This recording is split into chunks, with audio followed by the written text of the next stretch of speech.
big insult. And so I think like, oh my God, what did I do? I'm a new Muslim. I'm sorry. And everyone around me said, he's a new Muslim, please join. I said, no, you can't do this, can't do this. My name is John Nelson. I'm 69 years old. I was born in San Diego, California. I was the first person in the family to go to university. It was the 60s. And so what did I become? A philosophy major, which drove him crazy because he thought, what's the point? You're not going to do anything with that. Anyway, when I was a young man, I was raised as a Catholic. And when I finished the 8th grade, I thought that I would become a priest. So I entered a seminary, a prep seminary. I became Muslim in December. Aku ingin menjadi pendeta. Cita-cita dari cendekiawan Amerika Serikat. Ini yang terjadi. Assalamualaikum warahmatullahi wabarakatuh. Bertemu kembali dengan Kang Sian di Islam TV.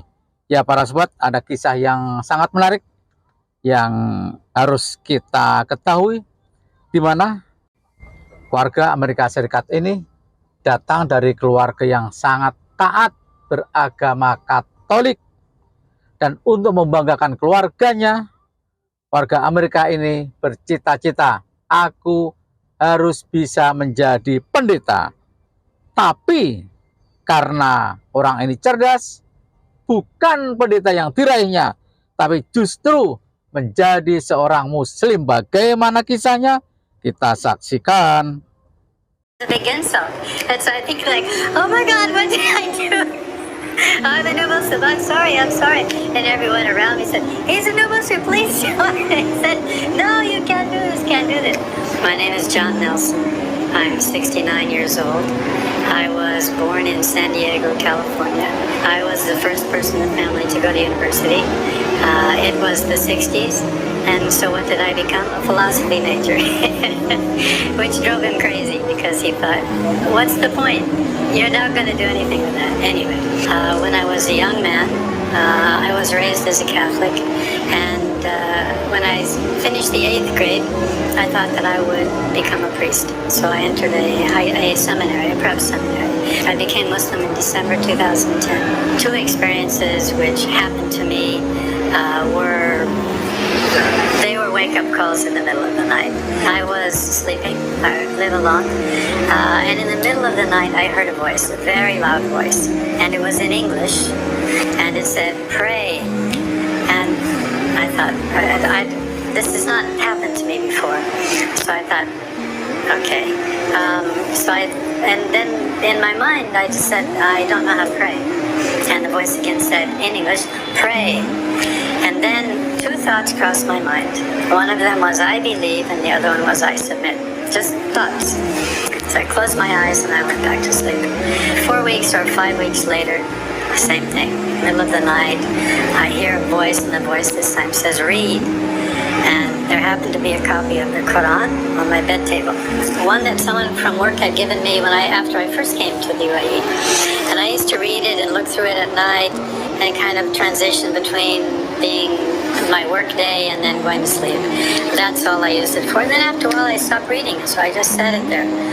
But it was there, and so I turned the light on, and I got the book, and I began to read. And then the thought occurred to me, this is not a book for you to read and relax, and this is not a transition for you between your day job and going to sleep at night.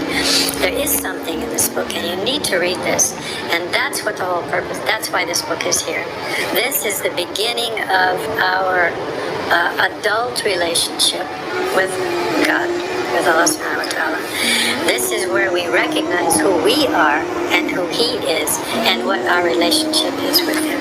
For me, the real benefit of Islam is direction and its connection. Because I know that if I follow the principle and the spirit of this religion, this Islam, this submission, that I'm not going to go wrong. My biggest concern was and is my family. At the time, I was completely wrapped up in this experience. But when I went back home and met my wife, I did not discuss this with her. I was going back home in 3 weeks, so I went and I told her that I'd become Muslim. And if you're married, you can imagine what she said. She said, "You didn't talk to me about this? You didn't talk about this?"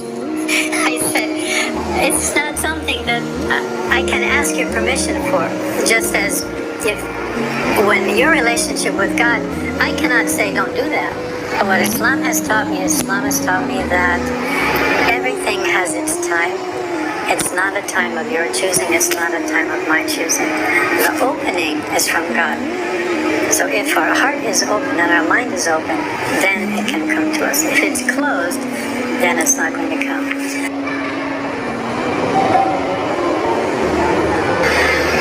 My recommendation, however old you are, is listen to that part of you. Listen to that voice and follow that voice and trust in that voice.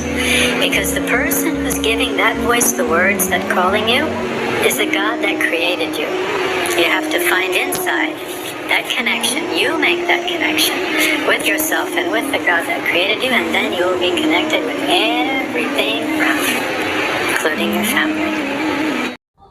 Semakin cerdas seseorang yang mengimani kekristenan, maka akan makin cepat meninggalkan kekristenan itu apabila mendalami Bibelnya. Semakin cerdas Katolik seperti warga negara Amerika Serikat ini, walau dari kecilnya bercita-cita aku ingin menjadi pendeta, tapi justru menemukan kebenaran Islam. Makin cerdas seorang Katolik asal mau membandingkan Bibelnya dengan Al-Quran, insya Allah hidayah akan datang. Bagaimana pendapat para sobat? Silahkan tulis di kolom komentar. Wassalamualaikum warahmatullahi wabarakatuh.